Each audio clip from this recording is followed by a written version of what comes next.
jamais deve ocupar o lugar de preeminência, né? É a palavra de Deus que deve estar ali em primeiro lugar. Se essa abordagem é a mais eficaz para encher os bancos da igreja, né, trocar a palavra por música, então, por que não usar? Muitos pensam assim: se eu vou ter resultado, porque vamos diminuir a pregação. Pregação enfadonha, não, vamos agitar o povo, né? Vamos estimular o povo a ter esse emocionalismo barato. E muitas vezes é o que é. Não cresce, não desenvolve, mas sai com a sensação de que foi alimentado. Não é isso. O que vai alimentar a nossa alma é a pregação, é a palavra de Deus. Contudo, seguindo o escopo das Escrituras, Deus é mais glorificado e os santos são mais edificados quando a palavra de Deus é explicada com precisão, à mente e corretamente aplicada ao coração pelo poder do Espírito Santo, e não por um despertamento das emoções através do poder da música. A pregação desperta ambos, a mente com a sã doutrina e o coração com a aplicação prática. E é isso que é necessário, e é isso que necessitamos. A mente esclarecida e um coração também atingido pela palavra de Deus. Se não atingir o coração também temos que tomar cuidado, né? Letra por letra, Paulo já avisou, mata, né? Só letra mata. Ela tem que transformar o coração, né? O crente, ele não é só de cabeça, o corpo de Cristo não é só cabeça, é um corpo que tem tórax, que tem peito, que tem amor, tem misericórdia, tem a prática da palavra. Não é à toa que Tiago vai apelar: não sejam apenas ouvintes, né, enchendo a cabeça, e só são tudo cabeçudo, né? Não, tem que ser praticante, tem que colocar em ação. Se é para amar, se é para sacrificar, se é para cuidar, opa, estou pronto, estou à disposição. E Deus vai te colocar em situações onde você vai poder ver claramente o ensino que entrou aqui aplicado no seu dia a dia. Você trabalhando, servindo, perdoando, amando o seu próximo. Então, a palavra de Deus trabalha nos dois, na mente e no coração. A pregação, ela desperta o nosso fervor, ela põe fogo no coração. Já ouviu essa expressão? Já ouviu aquele sermão que quando você sai daqui, você quer catar todo mundo lá fora e derramar o evangelho na cabeça dele? É a pregação que faz isso. Não é o carisma do pastor, não é a habilidade, mas é o Espírito Santo, é a palavra de Deus. Quando bem pregada, ela põe fogo no nosso coração. Ela nos faz querer praticar, viver para o Senhor. Portanto, ela jamais pode ser colocada de lado. A pregação exibe a glória de Deus e é o principal meio que Ele escolheu para salvar os perdidos e santificar. E Paulo deixa isso muito claro em 1 Coríntios 1, 18 e Efésios 4, 11 a 15. Não precisa ir lá, mas como é uma recapitulação, estamos só relembrando, tá? Uma pregação profunda resultará em uma adoração profunda. Então, a igreja deve valorizar, apreciar a pregação da palavra de Deus feita com esmero, com esforço, com cuidado, com zelo e com o poder do Espírito Santo, né? Deve zelar, deve orar pelos seus líderes, pelos seus pregadores, sejam quais forem, para que Deus dê sempre a esses homens esse comprometimento, sim, de se preparar, de buscar viver o que estão pregando, porque o poder do Espírito Santo vai ser visível aí, na hora que nós colocamos em prática junto com o povo de Deus. Porque se for só discurso, não muda nada. Deve mudar a nossa conduta, deve mudar o nosso dia a dia. Nossa rotina, ela é transformada pela palavra de Deus. Então, se a palavra está sendo pregada, está sendo ensinada, né, vai sair fogo, porque a fumaça começa a subir e a pregação traz fogo no peito, traz fogo no coração, e os crentes então querem trabalhar, querem servir, querem se amar, querem se comunicar, se comungar. Não fica aquela mesma coisa, não vai ser a mesma coisa, porque ela transforma. A palavra de Deus, ela é central, ela deve ser central, o culto deve ser feito por meio da pregação da palavra de Deus. Cultuar a Deus também deve ser através de orar a palavra de Deus, a oração da palavra de Deus. Uma segunda atividade vital da igreja é a oração individual e corporativa, a oração coletiva. A realidade e vitalidade de uma igreja é diretamente proporcional à sua vida de oração. E isso aqui dá um ponto de interrogação bem grande, né? A gente acha que a igreja está cheia no domingo, mas o termômetro é o tempo de oração, o culto de oração. E o tempo de oração que o crente também tem no seu dia a dia. Como é que é a sua comunhão pessoal com Deus? Quanto tempo você investe na presença do Senhor? Você aprecia o culto semanal, a reunião de oração? Ou é só... é uma reunião para quem não tem o que fazer, aí eles vão lá. Eu estou cansado, eu não vou orar. É assim que você pensa? Esse é um termômetro. Alguém que está ouvindo a palavra de Deus, alguém que está entendendo a palavra de Deus, ela está queimando no coração, ele quer estar reunido com o povo de Deus para orar. Ele quer orar individualmente e ele quer orar com o povo junto, em oração, no seu culto de oração, na sua reunião de oração. Não é uma reunião que tem menos importância, pelo contrário. É aqui que nós expressamos de fato o nosso comprometimento, se ele de fato está em dia com o Senhor. É claro que eu sei que há uma rotina, né? Todo mundo aqui, muitos trabalham e tem a sua correria, não tem como chegar.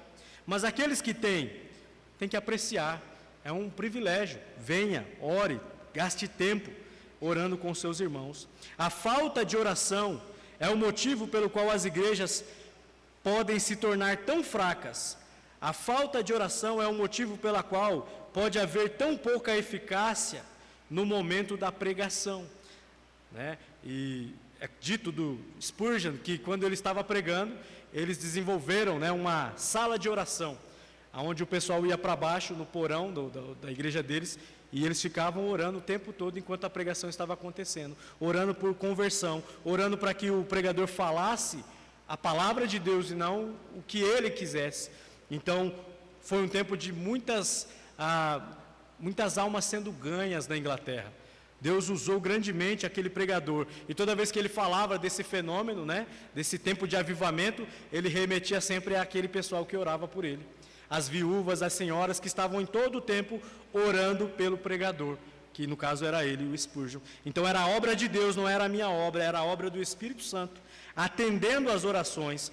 Portanto, às vezes você pode achar o pregador é fraco, o pregador não é tão bem preparado, o pregador ele não é carismático, o pregador, e aí você vai dar N, é muito sem carisma, é muito frio o pregador não é, mas você tem orado pelo infeliz do pregador? Ele pode ser tudo isso aí, mas você tem dedicado tempo intercedendo pelo o miserável que também carrega os pecados dele e talvez de fato não preparou o melhor que tinha, mas precisa ser orado, intercessão. Ele, claro, tem que se preparar, mas antes de apenas criticar ou apenas, né, ore, coloque em sua lista de oração a sua liderança, os seus líderes, para que de fato eles não venham ser carismáticos e populares, mas que eles sejam fiéis, porque o que Deus requer dos seus despenseiros é que eles sejam achados fiéis, pregando a verdade, pregando a palavra, não por modismo, mas por amor a Ele, por amor à verdade. Esse é o desejo nosso e o desejo de Deus para o seu povo.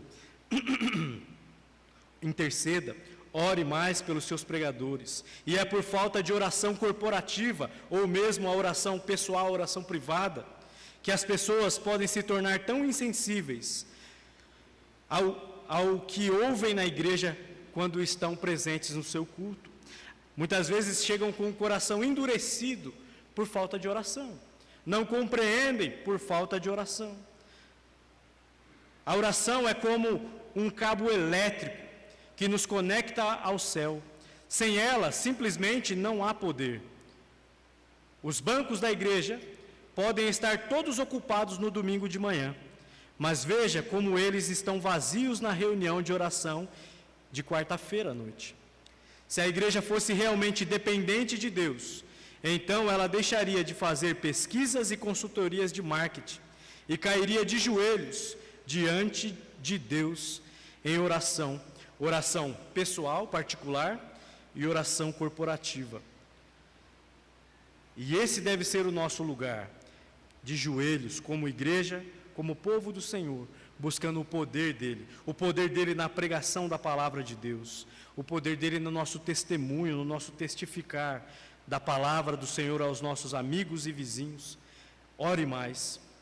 Se as igrejas entendessem a magnitude da oração, pois a oração não é apenas uma atividade boa, ela é uma atividade essencial. A oração, ela deve ser a oração da palavra de Deus. Como você tem orado? Você tem orado os seus desejos? Ou você de fato lê a palavra de Deus e depois você ora aquele texto? Pede para Deus trabalhar em sua vida por meio daquele texto. Você repete aquela porção das Escrituras, ore a palavra de Deus. É maravilhoso. Deus vai te ensinar, vai te instruir, vai te encorajar. Ore pelos seus líderes. Não perca tempo, mas gaste-se em oração. E sempre que pode, presente no culto de quarta-feira. Aprecie a reunião de oração. Não ignore o seu poder, a sua essencialidade. Ela é essencial. A oração tem um lugar especial. Venha para os cultos de oração. Cultuar a Deus deve ser também através da oração da palavra de Deus. Terceiro ponto, cultuar a Deus por meio de ver a palavra nas ordenanças. A igreja foi encarregada de 2 ordenanças. Quais são?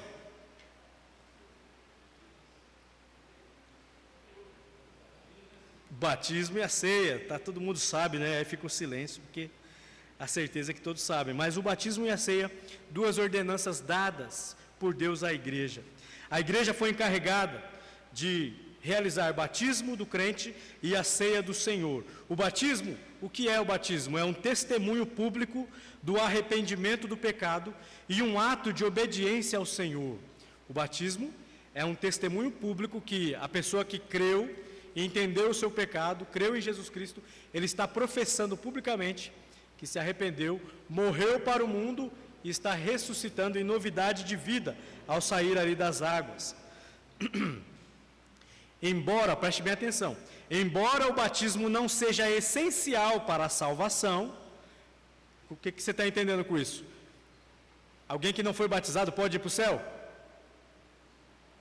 Sim ou não? Porque o batismo não é essencial. O que é essencial para o céu? Para podermos de fato ir para o céu? Arrependimento e fé em Cristo Jesus, né? Somente Cristo pode nos salvar, e é só Ele que salva. O batismo não salva. No entanto, o batismo, ele é uma ordenança. Todo aquele que creu e tem a oportunidade, ele deve se batizar. Ele está publicando, né, para todos ao redor o seu compromisso e comprometimento com Cristo. É altamente improvável que uma pessoa tenha nascido de novo e ainda assim não tenha um grande desejo de seguir o Senhor nesse primeiro mandamento que Deus dá ao novo cristão. Então, uma vez salvo, discípulo de Cristo, ele quer obedecer à ordem de Cristo. Cristo ordenou o batismo. O batismo é uma confissão pública de Cristo, que é a evidência à igreja e ao mundo de que houve uma transformação radical e interior no indivíduo, né, no crente. O batismo também é um sermão visível, demonstra uma realidade espiritual da morte para o pecado e da ressurreição para a novidade de vida em Cristo Jesus. Então esse é o batismo, tá? Então o batismo, ele é uma ordenança e um testemunho público daquela mudança tão radical que aconteceu. Não é essencial para a salvação, mas todo salvo verdadeiro, ele quer se batizar. E se ele pode ter a oportunidade, ele deve, tá bom? Segunda ordenança é a ceia. A ceia é um memorial da morte de Cristo, tá? Como o batismo, a ceia do Senhor é um sermão visível que ilustra uma realidade espiritual. Mais do que isso, a ceia do Senhor não apenas retrata a morte de Cristo, mas também mostra a comunhão espiritual entre Cristo e o seu povo. Ela também é chamada de comunhão porque mostra como Cristo e o seu povo estão unidos em um só corpo. Então a ceia, ela é importantíssima. Ela nos remete ao que Cristo fez por nós, nos relembra do seu amor, mas também nos coloca unidos uns aos outros. Por causa do amor de Cristo, somos uma família e podemos nos assentar à mesa juntos para partir do pão e tomar do cálice. A participação do pão e do vinho ilustra como o povo de Deus tem união e comunhão com Cristo pela fé. E a participação coletiva dos elementos pelo povo de Deus também ilustra como o povo de Deus está igualmente unido uns aos outros. Estamos unidos por Cristo e na ceia nós representamos ou experimentamos essa unidade. A ceia, ela não traz nenhuma mágica, nenhum dom especial sobre o cristão, tá? Sobre o crente que participa. Nós não cremos nessa questão de que há uma bênção superior. Não. Ela apenas, a bênção no caso é a comunhão com Cristo e com o corpo de Cristo. É relembrar do amor de Cristo. E essa é a bênção. E anunciar a morte dele até que ele venha. Quarto lugar, cultuar a Deus por meio de cantar a palavra de Deus. Cultuar a Deus por meio de cantar a palavra de Deus. Então, os elementos do culto, cantar a palavra de Deus faz parte. Adorar o Senhor com cânticos é um desejo gerado pelo Espírito Santo nos cristãos. Isso é uma coisa importante, né? Porque quantas vezes nós nos pegamos e falamos, eu não estou muito afim de cantar. Ixi, você vem para a igreja para adorar a Deus, eu não estou muito afim de cantar, mas se é o Espírito Santo que gera o desejo, está faltando alguma coisa em você aí, né? Você pode estar restringindo, né? Como Paulo diz lá, né, em Gálatas, cuidado. Por isso que orar a palavra de Deus, ouvir a palavra de Deus vai auxiliar a ter esse fervor, esse zelo, esse desejo de cantar, de adorar ao Senhor, de cantar, como ele coloca especificamente, a palavra de Deus. Embora tenha sido apontado que a palavra pregada deve ser o ponto central do culto de adoração, o canto corporativo de louvores a Deus não deve ser minimizado, né? Como diz, tem o seu lugar. A Bíblia instrui a igreja a se dirigir, ensinar e admoestar uns aos outros por meio de salmos, hinos e cânticos espirituais. Paulo diz isso em Efésios 5,19. Cantar é um meio maravilhoso de expressar os mais profundos sentimentos de alegria, admiração e louvor em relação a Cristo. Portanto, um culto de adoração saudável inclui cânticos sinceros, fervorosos e espirituais, enraizados nas gloriosas verdades da palavra de Deus. Então, a música tem o seu lugar e ela é serva da palavra. Ela está para servir a palavra de Deus. E quando isso acontece é maravilhoso, porque a nossa alma, ela é edificada ao ouvir da glória de Deus, do precioso amor de Deus, da justiça de Cristo, das misericórdias dele para conosco. Nós somos edificados e encorajados a servi-lo e a adorá-lo mais e melhor.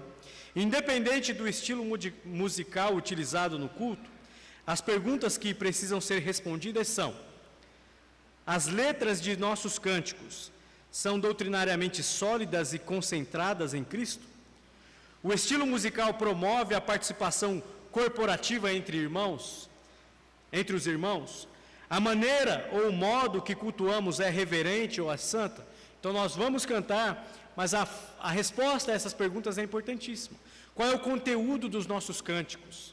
Estamos cantando heresia ou de fato é a verdade de Deus, é a palavra sendo cantada? Estamos apresentando essa música de maneira santa, em ordem, em temor ao Senhor, ou tem se tornado um tempo irreverente, bagunçado? A forma como apresentamos, ela propicia aos crentes, aos membros da igreja, a participarem, ou é aquele formato em que vem um grupo na frente que faz todo o serviço e a gente fica como consumidor, né? Ah, não estão cantando bem, estão cantando maravilhoso, só julgando quem está fazendo. Não, o cântico da igreja deve ser congregacional, não é serviço de 1, 2 ou 3, né? Não tem esse negócio de levita, eu sou levita. Segundo as Escrituras, todos nós somos sacerdotes, né? Pedro deixa isso muito claro, somos um reino de sacerdotes, logo todos devemos nos ocupar com a adoração. É o nosso dever cantar a palavra de Deus. Então, a forma como a igreja vai cuidar disso é importantíssimo, né? Responder essas questões é importante. Então, durante o curso, né, durante as aulas, isso foi aprofundado. Então, aqui é só um breve resumo, mas temos buscado fazer da maneira que melhor apresente, né, o caráter, a glória do nosso Deus em nossa adoração. Embora uma expressão contemporânea de adoração possa ser espiritualmente refrescante, o culto que é dirigido a um Deus santo nunca deve ser guiado pela nossa cultura secular. Muitas vezes as igrejas querem copiar o que está acontecendo aí nos shows, ou em outras mega churches, né? Ah, está cheio, está dando certo, vamos colocar aqui. Será? Será que é isso que Deus quer? Será que está realmente respondendo essas 3 perguntas que acabamos de ouvir? É a maneira correta? Vai trazer santidade? Vai trazer realmente a palavra sendo cantada? Ou é só uma modinha que vai acabar enfraquecendo aqueles crentes mais tarde? Devemos lembrar que o secularismo é quando a igreja adota os métodos do mundo. A igreja começa a adaptar as coisas que acontecem lá fora, vamos dar um jeitinho, pôr a roupinha de crente nesse jeitinho e vai ficar tudo certo, vai funcionar. Não podemos fazer isso, secularizar. Devemos lembrar que o secularismo é o oposto da santidade, porque o mundo, ele odeia a igreja. Né? Não é isso que Cristo diz lá na sua oração sacerdotal? O mundo vai amar vocês e vão abraçar vocês. Fique tranquilo, o mundo vai, ó. Não, ele falou o quê? Tem de bom ânimo, né? Eu venci o mundo, mas o mundo vai fazer o que com vocês? Vai perseguir vocês. Se perseguiram a mim, ai de vocês que são apenas discípulos, servos. Então o mundo não tem nada para nós lá. Então a gente não tem que ficar espelhando e trazendo para cá, não. Devemos prezar pela palavra pura, santa e buscar uma santidade que de fato espelhe a santidade do nosso Deus. O culto nunca deve ser casual. A Escritura mostra que algumas pessoas morreram por não haver levado a sério o culto. Tentaram fazer do seu jeitinho, e nós vemos que Deus dá prescrições claras. Como é o seu culto?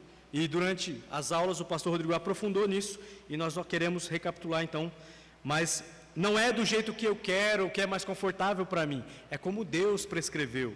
Então o culto deve ser feito em santidade. Cultuar a Deus deve ser também feito por meio de comunhão em torno da palavra de Deus. Outra das principais atividades da igreja primitiva é a comunhão cristã. Se a igreja tem fraternidade e unidade como objetivos bíblicos, então a comunhão será encontrada ali. A comunhão bíblica é o Espírito Santo que ministra aos santos por meio da interação espiritual dos crentes uns com os outros. É o Espírito que ministra a um crente por meio de outro cristão, outro crente. O Espírito Santo vive dentro de todos os crentes, todos os salvos, e é o Espírito Santo dentro de cada um deles que faz a comunhão cristã ser santificadora.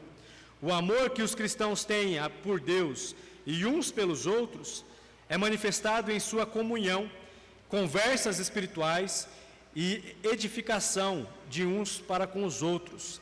A reunião e a comunhão dos santos é um meio bíblico de crescimento espiritual.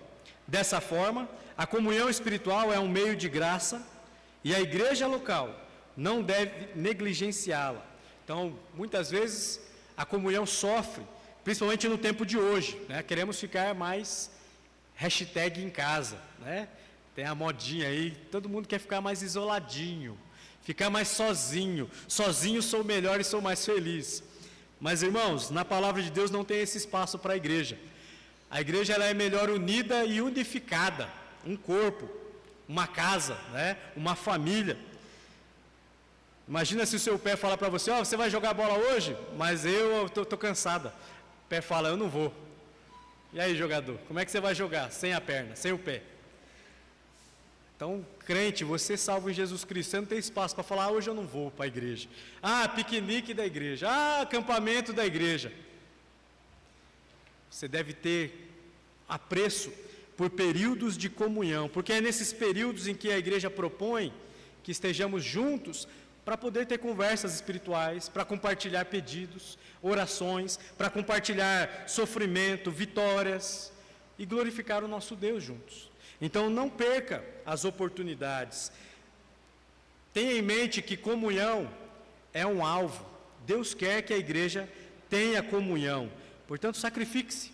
Sei que às vezes é difícil, mais para uns, menos para outros, mas em algum momento da sua vida vai ser difícil para você. Às vezes sem filhos, a saúde não ajuda. E às vezes com saúde, mas com filhos, eles não ajudam, né? E aí você vai passando pelos períodos aí, estudo, escola, mas lembre-se, você é chamado para ter comunhão ao redor da palavra de Deus com os seus irmãos. Portanto, a comunhão cristã parece ter perdido o seu lugar de importância nas prioridades de muitos membros da igreja. 5 minutos antes ou depois do culto da escola dominical parece ser o suficiente para os frequentadores da igreja. Só dá um oi, tchau, some, né? Não, comunhão é mais que isso. Não só na igreja, mas você deve buscar ocasiões para ter seus irmãos, sua família em casa. Qual foi a última família da igreja que você convidou? Eu sei que é mais fácil pensar, né? Quem me convidou? Nunca ninguém me convida, pastor. Nunca ninguém me chamou, mas qual foi a última que você? Ô, irmão, vai lá domingo. Eu lembro de uma época que todo domingo você tinha um almoço diferente na casa de alguém. E faz tempo isso, hein? O que acontece? Né? O que acontece? Eu sei que muitos aqui lembram desse período também, né? Todo domingo era uma casa diferente, comunhão boa, mas a gente vai perdendo isso. Mas por quê? Porque muitas vezes nós não estamos, lá no começo, né? Centrados na palavra de Deus. Algo tem tomado o lugar dela. Muitas vezes no culto, mas na vida pessoal também. E quem está dirigindo a vida não é Deus, não é a palavra, mas é muitas vezes a minha necessidade. E eu então começo a ignorar o alvo de Deus para mim, como igreja, como corpo de Cristo. O alvo de Deus para mim é ter comunhão com o meu povo, é amar a família de Deus. Os verdadeiros cristãos amam uns aos outros. E para finalizar, já que o Meirinho tocou lá, né, o Meirinho, ele tocou, eu vou finalizar aqui, fechando essa resumindo a recapitulação, tá? Portanto, uma marca de uma igreja saudável não é apenas que ela é uma igreja que ora, mas também uma igreja que regularmente prevê e encoraja tempo para a igreja estar junto. Uma igreja que ora, mas que também promove tempo para a igreja ter comunhão espiritual. Embora haja outras atividades dentro da vida da igreja, pregar, orar, cantar e participar das ordenanças são os elementos de culto que guiam todo o restante. Portanto, este é o breve resumo. Que Deus nos abençoe e nos ajude a ter cuidado com cada elemento